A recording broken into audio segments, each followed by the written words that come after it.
Welcome to the Rainy Day Recess podcast, where we study and discuss Seattle Public Schools. I'm Christy Robertson. Jasmine Polito. Thanks for listening to our Rainy Day Rundown for this week. Today we're going to cover the school board retreat from January 11th. We'll also talk a little bit about what's going on in the legislature, and then we'll go into listener feedback and community notes.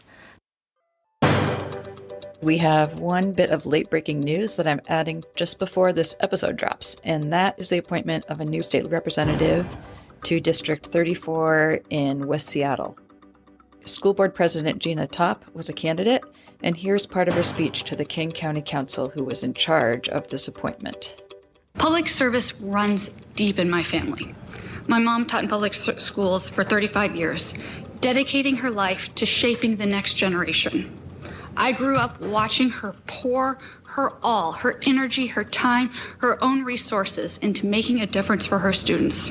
My mom inspires me every single day, and I see her legacy in today's teachers who are working tirelessly to meet the needs of our students in overcrowded and underfunded classrooms.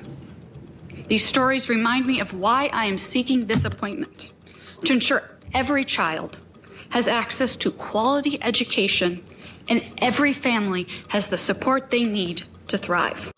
The spot, however, went to Brianna Thomas. One thing I will say is that it's unfortunate for us that the King County Council is in charge of this appointment when they have very little investment in our public schools, which operate almost exclusively at a state and district level, leaving cities and counties to deal with other concerns. Gina Topp mentioned schools 8 times during her interview, and Brianna Thomas did not mention schools at all. So this particular chance to send a real education champion to Olympia seems to have passed us by. So, Christy, let's just start with the school board retreat. You attended it, and how did it go? Yeah, so I actually watched it online. I was very impressed. You could hear and see everything, which has definitely not historically been the case. So maybe they've got some improved systems. They started off with a team building exercise and went through a very well laid out work plan for the year, and then discussed how they're going to begin community engagement. All this was led by their brand new school board president, Gina Topp. So let's talk about the team building exercise. I talked to you a little bit about this, Jazz, because that's fascinating. Mm-hmm. The idea was to learn about each other's different approaches to governing. They randomly called the different kinds of approaches north, south, east, and west. So north was urgent and action-oriented, but could also be impatient and dismissive. South was caring, and those folks focus on feelings and relationships and want to make sure that everybody is okay with what's happening, but they can sometimes be ineffective or fear-based. East is big picture people, so very strategic planners, but who may also appear to be slow because they're thinking about all the things that could go wrong and trying to make things work for the long term as opposed to just quick. And then West are the details people who feel like they want to know everything that goes into the current situation. They're organized and thorough, but they can also be rigid and slow to act because they want to think everything very thoroughly through first. Which one are you, Jazz? I think that I am West, maybe Southwest. I think I could probably be a hybrid. So West is details and South is caring. Yeah, I'm definitely thinking always about like how people are feeling and how that's driving their actions. And I often frustrated at how detailed I need to be because it slows things down and sometimes things need to be faster. We may have a little bit of a bias on this podcast because I think I'm Southwest too. Oh, really? Definitely. I guess it makes sense that we have a podcast when we like to go into the details. That's what we're hopefully providing for people is information that we spend the time to go into. Stuff like going to board retreats and informing everybody what happened at them is details oriented. Interestingly, the board was biased in a different way. Of all the people on the board and all of the staff, there was nobody that was in the South caring category, which I just had to laugh about. I think it kind of explains a lot. That truly explains a lot. And so did we have a breakdown of what each director was? If you're familiar with the board directors, you can make your own guesses. So the North people, Evan Briggs and Joe Mizrahi, put themselves there. They just want to go. East, big picture, was Sarah Clark, and then Brandon Hersey, and then Brent Jones, Bev Redmond, Julia Worth, all the staff that were there. Interesting. That was interesting, right? Brent Jones, he's always looking at big picture. And I think as a superintendent, that's a role for a big picture person. Yeah. Yeah, totally. And then the details people, of course, were Liza, who also described herself as Northwest, so details and acting. So she wants to think about all the details, but she also is like, let's go right now. And then also Gina Top, the president, and Ellie Wilson-Jones, who's a staff person. We're also West? Yes. They had a little discussion about what to think about the fact that there aren't any South carrying people. And is that a hole they have? But they kind of decided, no, we don't really need those people. Well, of course they would say that because none of them are South, so they don't care that they don't have any of those people. So exactly. They had to say which was the hardest kind of person for them to work with. A lot of them said South was the hardest for them to work with. Oh, interesting. Yeah. The reason for them to do the activity was to figure out how they collaborate together based on the styles that are present. And what kind of conclusions did they come to? The idea is when you're feeling impatient about something that somebody else is doing. Okay, let me give you an example. Say I'm an action person and I want to go, and say I'm dealing with a details person. If I know that about them, I can kind of say in my head, oh, right, that's just how they do things. They need to know the details. They're not going to feel comfortable till they know the details. I might know to throw them a couple details that might help them get ready to go. Does that make sense? So as a way to empathize for other styles. Empathize and like how to approach them. And how to collaborate with them better.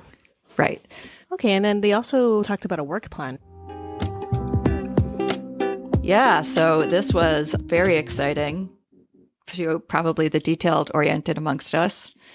Gina Top and the staff had worked out a work plan for the entire year in all kinds of different categories. For every single month, they had different categories like board engagement, progress monitoring, goals and guardrails and strategic plan, superintendent evaluation, policy, committees, school visits and tours. I think that staff might have had this work plan in their heads, but for the whole board to see it will help them stay on the same page. I see. So I heard them mention at the Goals and Guardrails meeting last week for the North End, Liza Rinkin mentioned that once a month, they'll pick a region to go to, and they will have a rotating panel of directors, which will be a new form of community engagement that we didn't have before. And that's part of the monthly structure.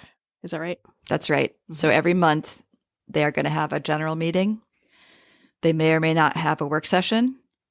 They will have one engagement like Jazz is talking about with a subset of directors. And the idea is to have one of those for each region once a year. So they'll be rotating through the different regions over the course of the year. And then one school tour with a subset of directors every month. But they're still not going to address the idea of moving back to 2 general meetings. It's definitely going to stay 1 general meeting, it sounds like. Yes. Mm-hmm. Okay. What else do you want to say about this? They're going to lead a quarterly newsletter. That would be cool. I've heard that before, though, so we'll see. They added a new board office person, so that may help things run more smoothly. And it looks like they're also postponing adding community members to the audit committee. Yes. It sounded like they may add community members as like non-voting members. The last thing they did in the meeting, Dr. Jones talked about the strategic plan. They spent most of the time talking about the different kinds of graduation waivers that are available. There's 5 kinds of waivers. 2 of them were COVID related. There's still 3 that are used, but some of them sounded like they still thought that they were useful. Like 30% of them are a service learning waiver. Just a side note, I've heard this before, is that 24 credit hours are required for high school students. Mm-hmm. And almost all of our high schools have 6 credit days, which means that you have to basically fill every period for 4 years in order to make 24 credits. So if you fail a class or you have an accommodation to skip first period, every time that happens, you're missing a whole credit out of 24. One thing that's tied to student success is to have high schools with 7 credit days, which means they have 7 periods, and they have a lot more wiggle room every year. That gives a little bit more flexibility so that it's not just a pass or fail, basically. Yeah. And then on top of that, a 7 credit day would give you that space for electives so you can pursue special interests, something that helps a lot of kids to get through high school. Does it make the day longer? No, they just have shorter periods. Oh, I see. Okay. And then the other thing that's very tied to student success is having an advisory period, which most schools don't do. I know our principal at Roosevelt has been trying to bring in an advisory period, and it hasn't happened. But regardless, this last piece of the retreat, it was supposed to be a presentation about the strategic plan, which should really give you like a big picture of what the district's going to do for the next 5 years. And I did not come away with that picture, so a little frustrating. Yeah. That was my last note about the retreat. I think we might as well talk about the Goals and Guardrails meetings now. Okay. These were meetings that were set up to look at the board's draft goals and guardrails that are set to be approved at the January 22nd school board meeting, and take them back to community and check if the goals and guardrails that the board developed reflect the vision and values of the community. So like a check back with community on what they've done. That was the idea. So we both went. I went to the North End. Christy went to the online meeting. Yeah, I did not go to the South End because I got caught in traffic. So I went to the online one. I did hear that there were only like 3 people besides board directors at the South End meeting. And how many people were at the North End meeting? I counted, it was less than a dozen. So about 10. Less than a dozen. Yeah. And there were probably, I would say there were less than 10 at the online meeting that weren't board directors. So it's really weird to think that a dozen people are going to tell you whether or not you properly turned the vision and values from many more people into your goals and guardrails. Yeah, I do not think this was a success. Success because of the numbers, or success because of the way that the vision and values are interpreted in the goals and guardrails that were presented? I don't think this was a good way for them to check whether they got the right goals and guardrails. So what would you suggest? They really need to figure out a way to do engagement in a way that feels successful to them. This also came up in the retreat. It's an ongoing theme when they talk about community engagement.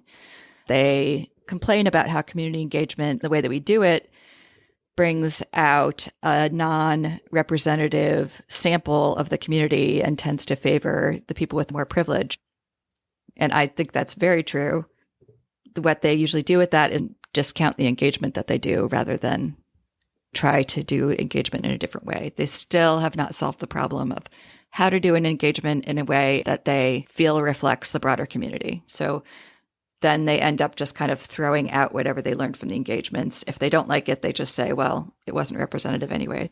And how much time was given in advertisement to attend these meetings? Well, that was definitely a big problem. It only ended up being like less than a week, I think. Yes, that's certainly a problem.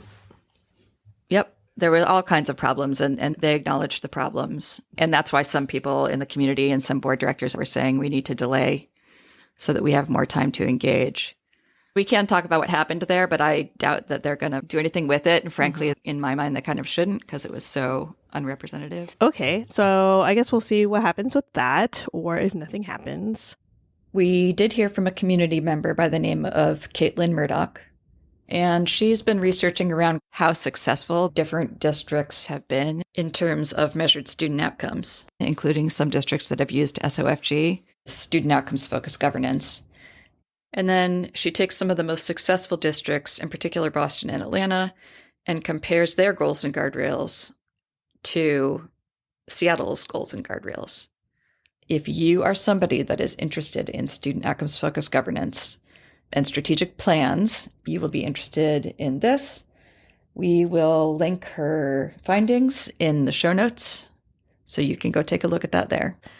And what about what's going on with the legislature? Did you want to talk a little bit about that, Christy? We're doing some legislature stuff with Megan Larkin, as you can see in our feed. The one thing I will say here is that a lot of hearings in the first week cover background. So if you are interested in learning about like the background of education in Washington State, there were some really interesting hearings in the House Education Committee that I will link to in the show notes that basically start from the beginning and outline our state's history, development of education reforms.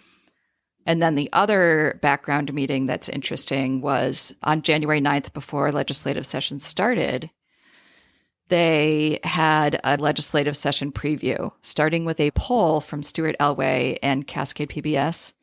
They do a very well-respected poll to the broader constituents in the state of Washington to see what they want their legislators to focus on in the session. So that is very interesting. And I will link also to that in the show notes. Also, both of the governors spoke there, the House and Senate leaders, and the budget leaders. Okay, let's move on. we should talk about listener feedback and community notes. Why don't you tell us, Christy, about the January 14th community event sponsored by Eastside PTAs and teachers unions? Yeah, so this was called From Crisis to Classroom, Fair Funding for Washington Schools. They had like 20 speakers speak in quick succession. Sean Scott was there, our new representative in Seattle, who is also on the Education Committee. Mish Vecchio, the head of SEA, the teachers union in Seattle, was there. Lots of school board presidents. A very interesting meeting. Oliver Miska was there and Jesse Hagopian, two local Seattle activists. Rakedahl was there, and he had some really great quotes. I had just watched the January 9th session with the legislative leaders, where many of the Republicans spoke about how the problem with education spending is spending, not funding. Here's some quotes from that session from Representative Drew Stokesbury and Senator John Braun. There's a severe structural mismatch between teachers, teacher unions, and the district, and it has led to very unstable district budgets for years. We know what happens when we just hand money to the districts. So yes, funded teachers are important, but other things are important too, like making sure there's enough funding for high-need special kids in special education, making sure there's enough money for material supplies and operating costs. So I think the legislature needs to be a little bolder when it comes to how we allocate this money to schools, and maybe attach some more strings and more conditions so that it goes to all the things that are involved in a successful education. Yes, good teachers and well-paid teachers are part of that, but they're not the only component of that. People have different perspectives on this. Roughly a $10 billion deficit over 4 years.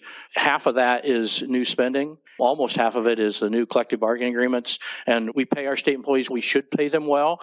But when we have a $10 billion deficit, is it really justifiable to spend $4 billion over the next 4 years to pay them even better? Especially knowing that in 38 out of 39 counties, public sector employees are making more than private sector employees. And in particular, if you think we're going to consider taxing the private sector to pay the public sector employees more while they're making more than the private sector, none of that really makes sense in my mind. And I wanted to contrast that with what State Superintendent Chris Rakedahl said. All of the narrative out there that this is a spending problem is a false narrative, and it's dangerous.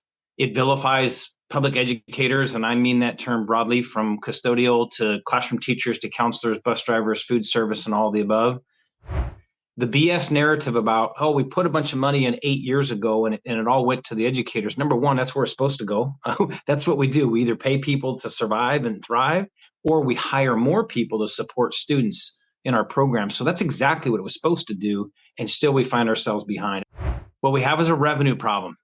We look at this data nationally. We know that in any other state, on average, about 9.8%, almost 10% of their economy would go back into their state and local governments. And in this state, it's 0.5% below that. That's $4 billion a year, by the way, less money.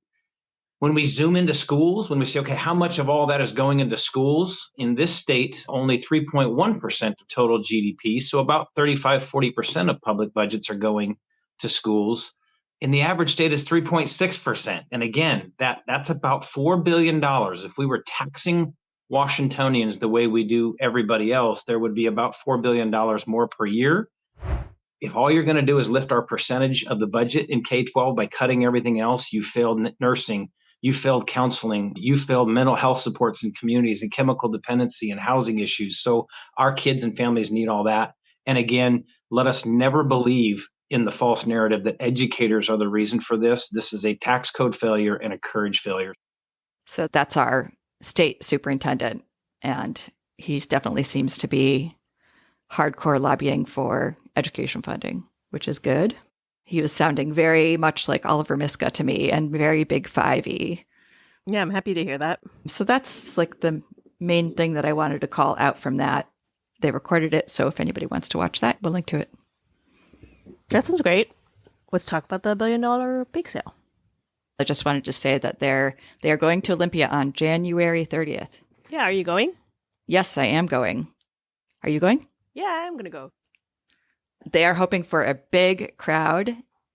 Legislators really care about who shows up in Olympia to demonstrate. And those of us who are near to Olympia, like those of us in Seattle, can really help in the statewide effort for education funding by going down to Olympia with a red shirt on and encouraging our legislators to support education funding. So go to billiondollarbakesale.com to find out more information about the January 30th event. I also want to call out one of our listeners wrote in about an event called Understanding Our School Funding Crisis and Doing Something About It. That is January 23rd from 6 to 8 at the West Seattle High School Library. And you can contact Paul Bagala about that at pbugala@gmail.com. It will feature presentations and a Q&A session with Mary Furtakis, a former Washington State Board of Education member, Oliver Miska of the People's Big Five, Robert Cruikshank from Washington's Paramount Duty, and SPS staff. So thanks for writing in, Paul. Yeah, and thanks for putting together another community event that has to do with helping fund our schools. And we have one more thing to talk about, which is the levy informational meetings. You can watch one online on the SPS website. It's just a presentation on the levies that are being proposed. Yeah, and there will be a vote on them at the February 11th special election. Okay. Well, I think that covers everything. Write into us at hello@rainydayrecess.org. You can find our show notes at our website, rainydayrecess.org, or you can also subscribe so you don't miss future episodes. If you like our work, please rate and review us wherever you listen to your podcasts. Yes. Special thanks to Lester Mayo and Manzana Movement for our music. I'm Jasmine Polito. I'm Christy Robertson. Stay curious, stay cozy, and join us next time for Rainy Day Recess.